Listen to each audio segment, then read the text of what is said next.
안녕하세요, 여러분. 이렇게 화면상으로 만나게 되어서 굉장히 어색하네요. 저 여러분, 제가 월화에 출장을 가게 되었습니다. 그래서 내일까지 우리가 수행평가하고 있었던 도중인데 갑작스럽게 이렇게 인터넷 강의를 하게 됐죠. 내일까지만 조금 양해를 부탁드리겠습니다. 그리고 이 동영상 송출해주고 계신 선생님께도 감사하다는 말씀 이렇게 제가 영상을 통해서 전해드립니다. 선생님 감사합니다. 네.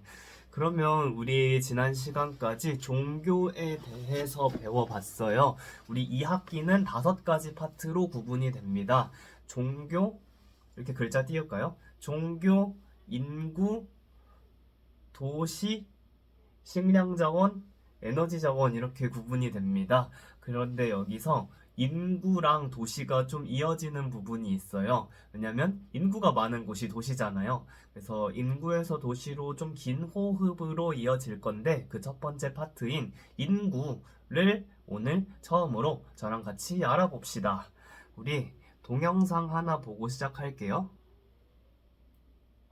근데 화면 조그마니까 이거는 클립으로 대체해.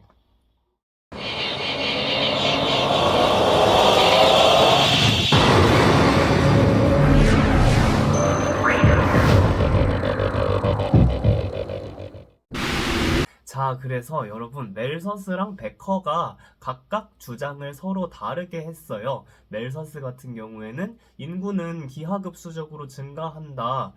이거를 조금 유식하게 말하면 그렇게 말을 합니다. 인구는, 아니, 스탑. 아! NG. 식량은 산술급수적으로 증가하는데 인구는 기하급수적으로 증가한다. 그러니까 식량의 증가 속도보다 인구의 증가 속도가 더 빨라서 식량이 인구를 못 따라잡는다. 인구가 너무 많아지면 식량이 부족해질 것이다. 라고 이야기한 게 멜서스예요. 그래서 멜서스는 어떻게 해야 되냐면 전염병 나면 냅둬라. 전쟁 나면 죽게 냅둬라. 빈민들이 많아져서 잘 죽어야 된다. 그래야 인구가 유지가 된다. 터프한 얘기를 하는 거죠. 그럼 애 못 낳게 피임 잘 하면 되는 거 아닌가? 라고 하기에 멜서스는 독실한 기독교 신자였다고 해요. 그래서 피임? 어떻게 아이는 하늘이 내려주는 건데 피임? 안 되죠. 그래서 피임을 이렇게 권장하지 않았다는 점에서 뭐 한계를 가지고 있다고 하는데 이게 우리가 나중에 배울 인구 변천 단계가 있어요. 근데 멜서스가 살았던 시기는 인구가 폭발적으로 증가하는 단계에 있었던 거죠. 그에 비해서 베커 같은 경우에는 출산율이 감소하는 시기가 있어요. 세계 인구 변천 단계에. 그 감소하는 단계에 있었다 보니까 소득 수준이 늘어나면 인구가 감소할 수도 있구나. 그럼 소득 수준 높이려면 여자를 취업시켜야겠구나. 여성의 사회 진출을 중시했다는 거죠. 그래서 이런 차이들이 오늘 배울 내용이랑 관련이 있으니까 좀 관련 지어서 생각해 보면 좋을 것 같다고 생각이 됩니다. 자, 여러분 잘 보셨나요? 자, 하나씩 알아가 볼게요. 세계 인구 성장 첫 번째 파트인데, 여러분, 세계 인구가 50억에 도달을 한 게 1987년이래요.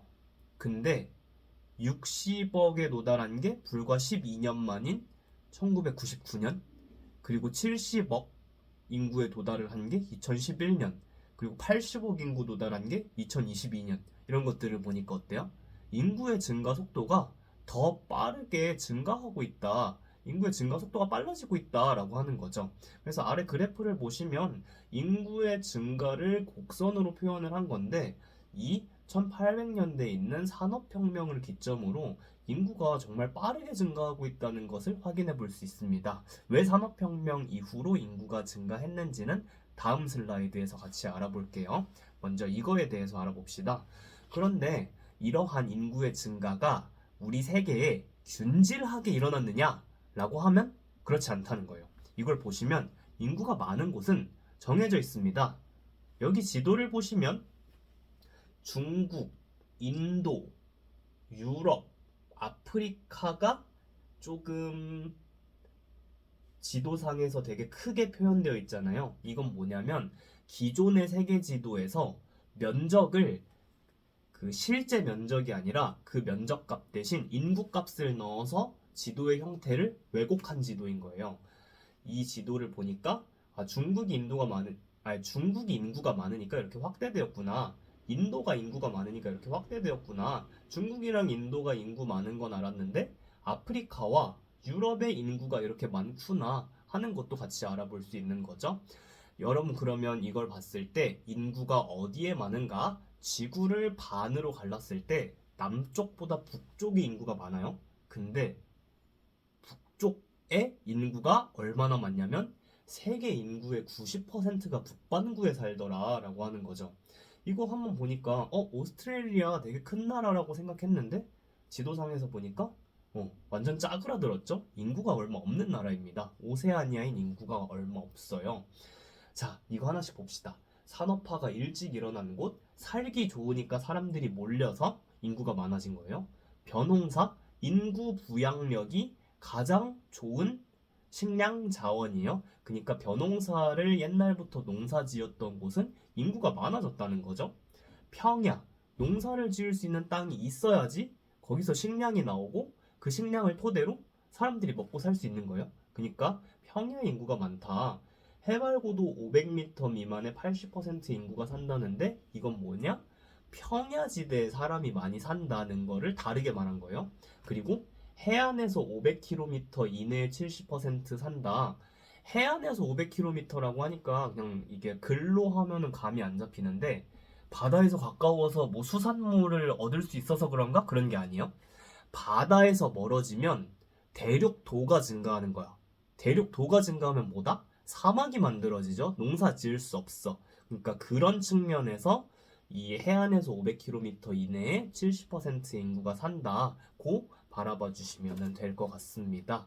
그래서 이거를 이제 대륙 중심으로 정리를 해보면 2020년 기준이고 단위는 억이에요. 아시아의 인구가 제일 많습니다. 45억 명. 중국이랑 인도에 10억 이상의 인구들이 살죠. 얘네를 빼도 아시아가 25억을 그럼 가지고 있는 거잖아요. 그러면은 아시아가 인구가 엄청 많구나. 이게 뭐냐? 몬순 아시아 싹 다 벼농사 위주의 문화를 만들었다 했잖아요.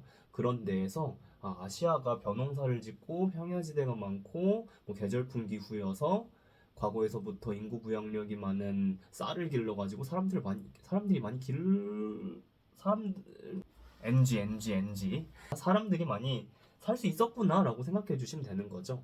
그 다음은 아프리카입니다. 아프리카의 인구가 굉장히 많구나. 네, 이거를 바라봐 주실 수 있고 여기서 반토막이 나요. 유럽에선 8억, 라틴 아메리카 5.5억이고 앵글로 아메리카 4억이에요. 그래서 아메리카를 라틴 아메리카, 앵글로 아메리카 합치면은 유럽보다 많은 것까지 체크해 주시면 좋을 것 같고 마지막으로 오세아니아 5천만 명밖에 없습니다.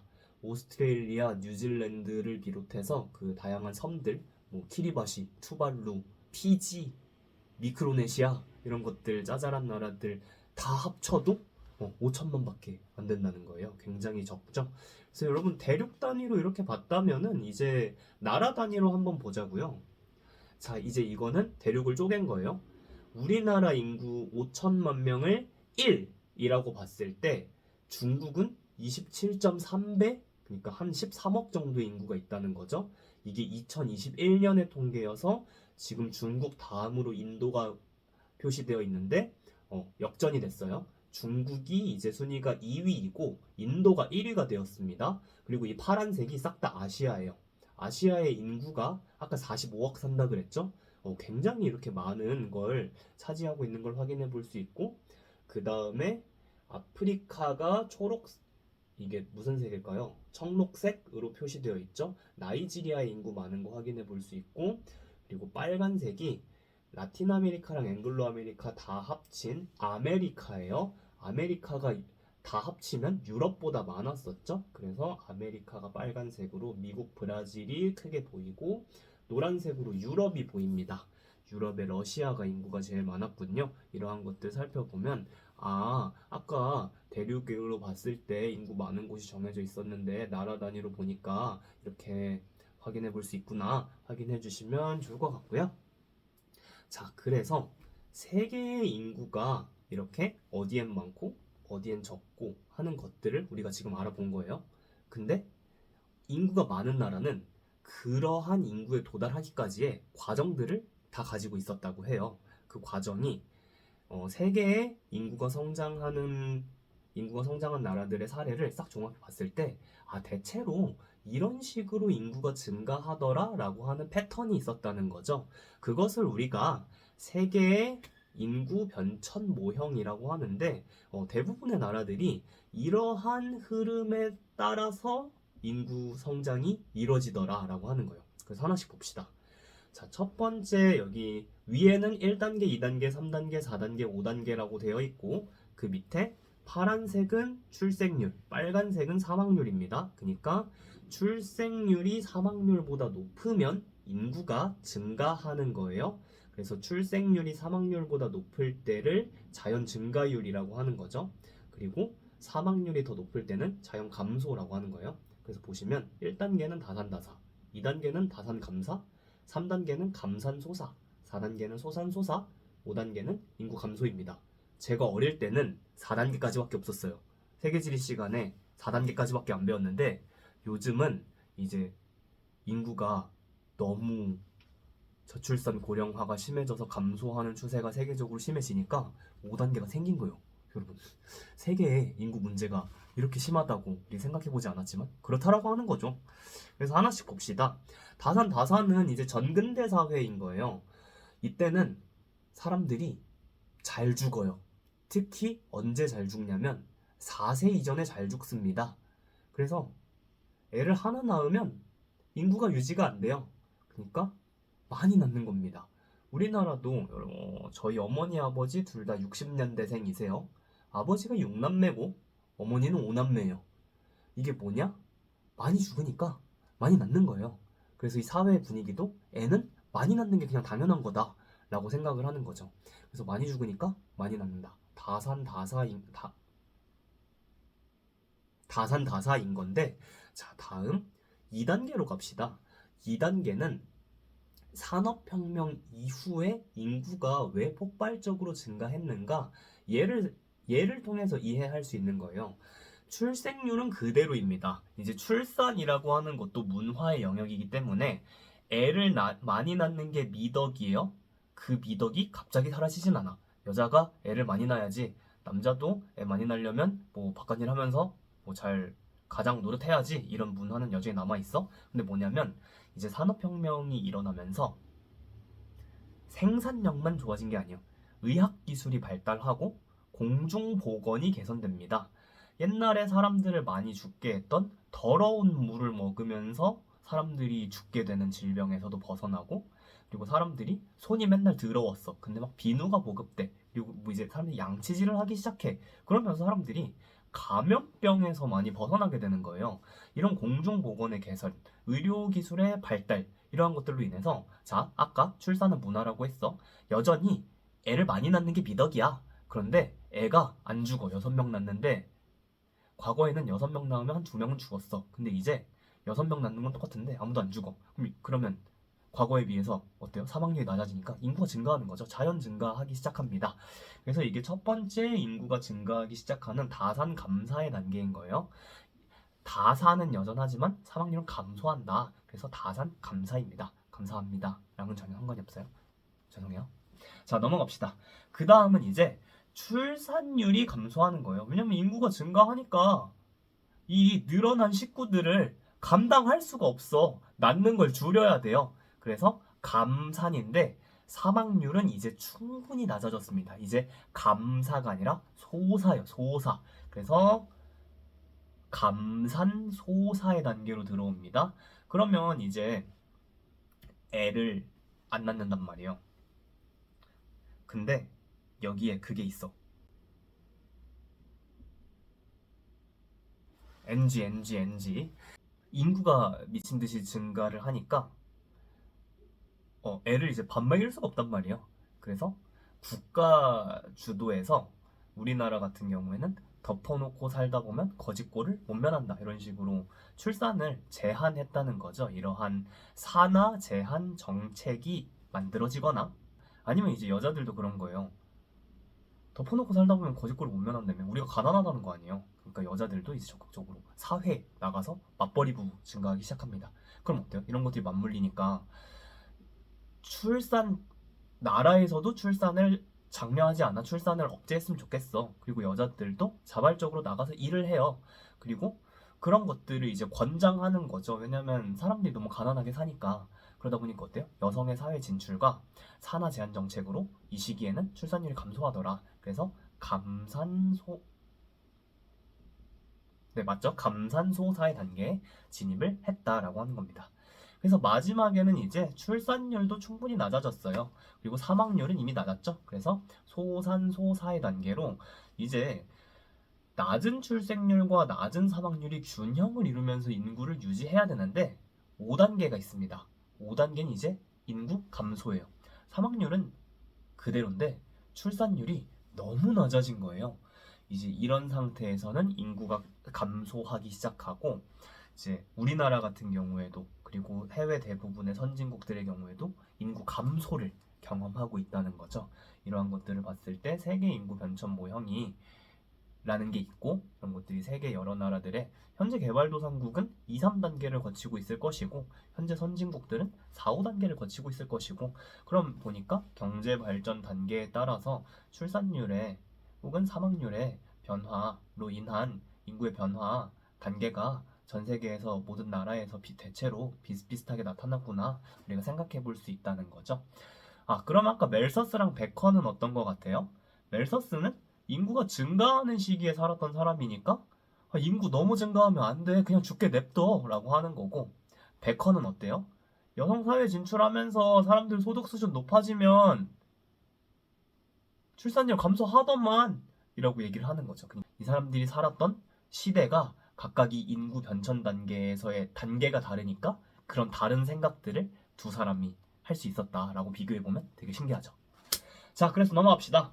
지역별 인구의 변천이라고 하는데 1950에서 1955년, 2010에서 2015년 그것을 초록색과 주황색으로 그리고 대륙별로 표시를 했는데 여기 보시면 아프리카가 최근에 빠르게 인구를 성장하고 있다. 그래서 아프리카가 아시아 다음으로 인구가 가장 많은 대륙이었어요. 그거 확인해 볼 수 있었고 아시아랑 라틴 아메리카는 여전히 그 1950에서 1955년에 진짜 가파르게 인구 성장을 했던 거에 비하면 지금은 꺾였어.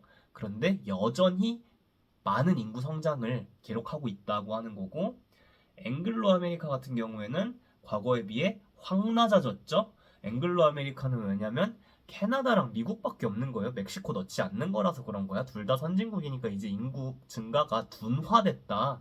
이걸 볼 수 있는 거고 유럽은 혼자서 2010에서 2015년 그래프가 바닥을 향하고 있어요. 유럽은 자연 감소가 시작했다. 그럼 자연 감소가 됐다는 건 인구가 자연 상태에선 이제 감소한다는 거예요. 출생률보다 사망률이 더 높아서.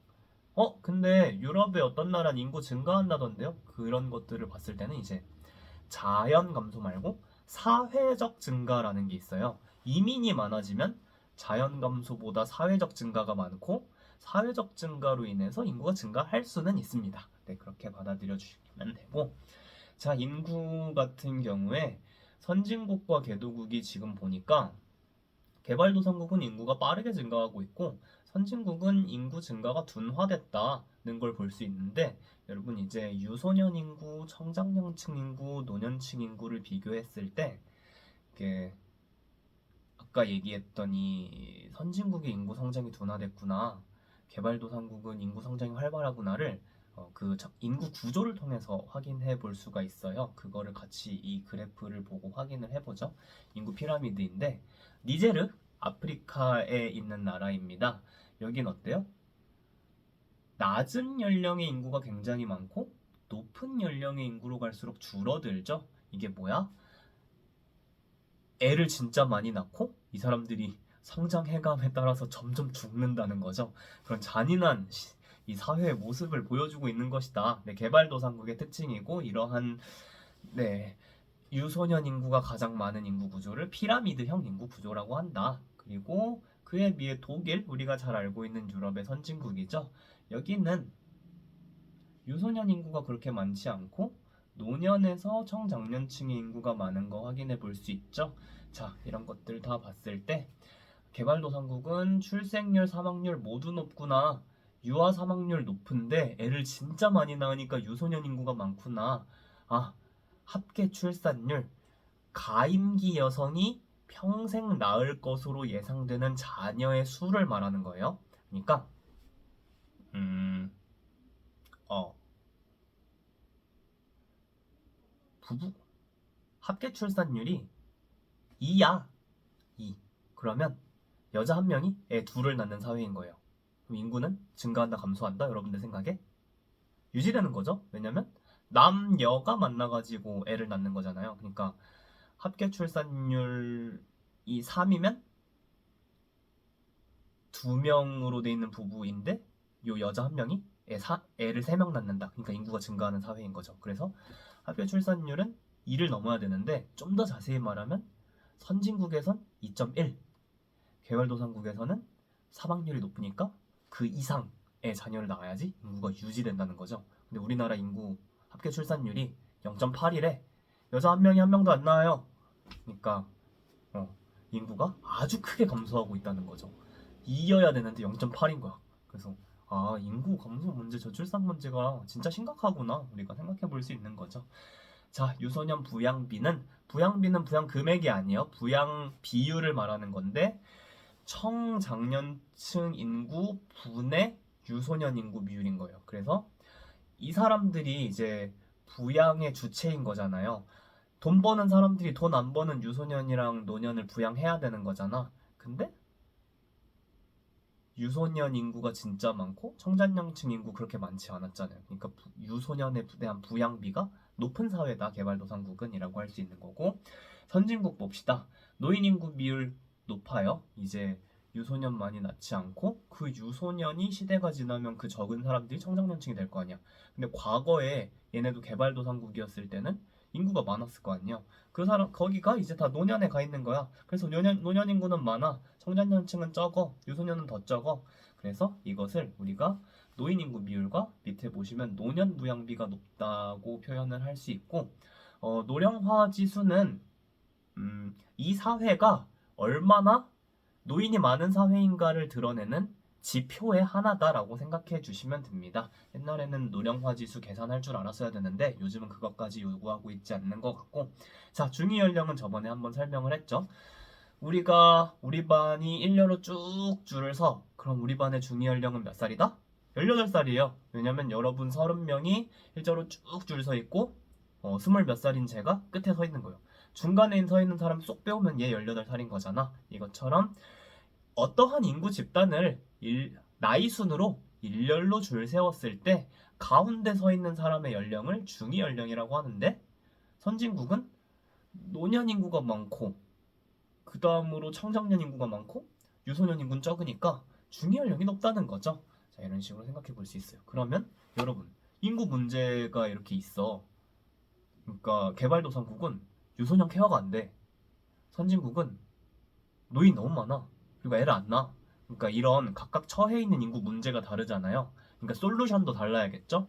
그래서 그 솔루션이 일단 문제는 빨간색으로, 개발도상국의 문제는 인구 과밀, 식량 부족, 시설 부족이다. 그러니까 산하 제한 정책을 해야 된다. 출산하는 아이를 제한하자. 그러니까 아이를 많이 낳지 않게 하자라고 하는 걸 이제 국가 차원에서 개발도상국에서는 권장한다는 거고, 선진국에서는 저출산 고령화가 문제입니다. 그러니까 출산을 장려하고 사회 복지를 이제 개선해야 된다.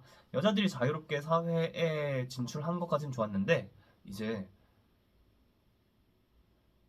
애를 낳기 좋지 않은 환경에 처해져 버렸다는 거죠. 이제 나 일해야 되는데 우리 회사는 육아 휴직 안 줘, 이러면은 애 못 낳는 거잖아요. 이러한 구조들을 개선해야 되고, 사회복지 차원에서 애 키우는데 돈이 너무 많이 들어 하면은 애 키우는데 좀 지원금을 준다거나 보조금을 준다거나 하는 식으로 아이를 많이 낳을 수 있게 해야지 현재 선진국들이 처해 있는 인구 문제를 해결할 수 있을 것이다 라고 하는 거죠. 자, 그래서 보시면 1800년대 이후 인구가 빠르게 증가하기 시작한 시점은 어떤 사건의 이후? 네, 산업혁명이고, 인구 변천의 5단계 같이 해봅시다. 1단계 다산다사, 2단계 저도 헷갈려요. 다산감사, 3단계 감산소사, 4단계 소산소사, 5단계 인구 감소였습니다. 그리고 마지막으로 3번 선진국과 개도국 각각의 인구 문제와 해결 방안. 선진국의 인구 문제는 저출산 고령화여서 출산 장려화? 하나 뭐냐? 사회복지 개선이었고, 개도국의 인구 문제는 인구 과밀, 식량 부족, 시설 부족이었습니다. 그래서 산하 제한 정책으로서 아이를 좀 덜 낳게 하자라고 하면은 이 나라가 처한 문제를 해결할 수 있을 것이다라고 하는 거죠. 그래서 여러분 여기까지 들어주셔서 감사하고 다음 시간에 만나요. 안녕.